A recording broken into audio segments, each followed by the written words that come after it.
Assalamualaikum dan selamat sejahtera kepada semua. Hari ini kita akan belajar mengenai tajuk mikroorganisma bahagian yang pertama, pengenalan.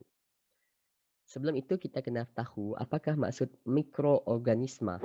Mikroorganisma terdiri daripada dua perkataan iaitu mikro yang bermaksud sangat halus, tidak dapat dilihat dengan mata kasar dan juga perkataan organisma yang membawa maksud hidupan. Jadi gabungan daripada dua perkataan ini memberikan maksud kepada istilah mikroorganisma iaitu hidupan yang sangat halus, seni yang tidak dapat dilihat dengan mata kasar. Okey? Benda itu hidup tapi tidak boleh dilihat dengan mata kasar, itu kita panggil sebagai mikroorganisma. Okey, kita perlukan alat untuk melihat bahan ataupun mikroorganisma. Okey. Jadi soalan yang cikgu nak tanya kepada semua, adakah terdapat mikroorganisma di persekitaran kita? Cuba kita berfikir sebentar. Okey. Bagi tajuk sains tahun 6, ada 5 jenis bakteri mikroorganisma yang kita kena pelajari: fungi, protozoa, alga, bakteria dan juga virus. Kita pergi ke kumpulan yang pertama iaitu fungi. Fungi ini adalah kumpulan organisma yang menghasilkan spora dan mendapatkan makanan daripada bahan organik. Fungi ni dia tak boleh buat makanan sendiri, dia mesti dapatkan makanan daripada bahan lain yang organik. Okey, contoh fungi adalah seperti cendawan, kulat, mukor dan juga penicillium. Cikgu, tadi cikgu cakap mikroorganisma itu makro, tak boleh dilihat. Tapi saya boleh lihat kulat, saya boleh lihat cendawan. Sebab itulah kita boleh jelaskan lagi maksud fungi ini dengan memecahkannya kepada dua kumpulan, iaitu fungi organisma mikroskopik yang membawa maksud organisma yang hanya boleh dilihat dengan mikroskop dan juga organisma makroskopik yang hanya dapat dilihat dengan yang boleh dilihat dengan mata kasar seperti cendawan. Jadi ini menjelaskan mengapa cendawan juga dimasukkan ke dalam kumpulan fungi. Okey? Gambar di depan ini, cikgu tunjukkan nombor 1 ni adalah gambar roti yang telah ditumbuhi oleh kelupuk roti. Okey, jika kita ambil serbuk tersebut dan warna kuning dan juga coklat ni dan letakkan ke bawah mikroskop, kita akan dapati satu organisma yang mempunyai struktur. Ada batang, ada akar. Okey, ingat tak tadi cikgu katakan fungi ini mengambil makanan daripada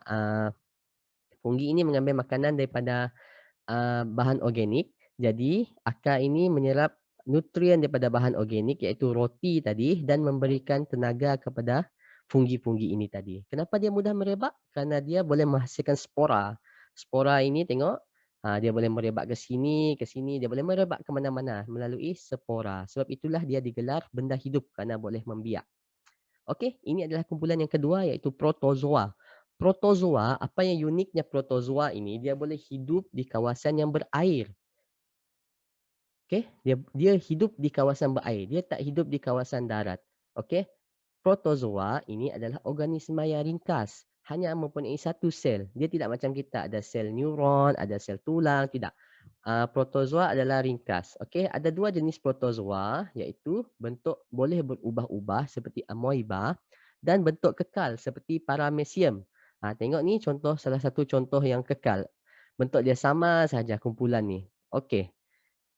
Jadi kita jelaskan lagi apakah maksud bentuk tidak bentuk berubah bentuk kekal ya. Ni adalah paramecium. Paramecium adalah contoh protozoa yang mempunyai bentuk yang tetap. Tadi cikgu nyatakan protozoa ini hidup di dalam air. Okey, macam mana protozoa ni nak berenang cikgu? Jawapannya, di sekeliling protozoa ini ada kaki-kaki halus yang membolehkan protozoa itu berenang-renang. Okey, ini juga tengok contoh protozoa semuanya mempunyai bentuk yang tetap. Okey, semuanya mempunyai bentuk yang tetap. Ada berapa ekor protozoa ni? Okey, boleh kira lepas ni ya. Okey, ini contoh dia paramecium yang diambil daripada sampel air longkang. Tengok ada berapa banyak mikroorganisma dalam air longkang. Tapi kita tak boleh lihat. Kita hanya boleh lihat menggunakan alat saintifik. Okey, seterusnya cikgu tunjukkan pula amoeba adalah contoh protozoa bentuk tidak tetap. Okey. Amoeba yang pertama di sebelah kiri ini tidak sama bentuknya dengan amoeba di sebelah kanan. Dia boleh berubah-ubah bentuk. Dia tidak macam, dia tidak macam paramecium tadi ya, bentuk dia tetap. Okey, selepas ini cikgu akan tunjukkan gambar, cikgu nak kamu kenal pasti yang manakah amoeba, yang manakah paramecium. Okey?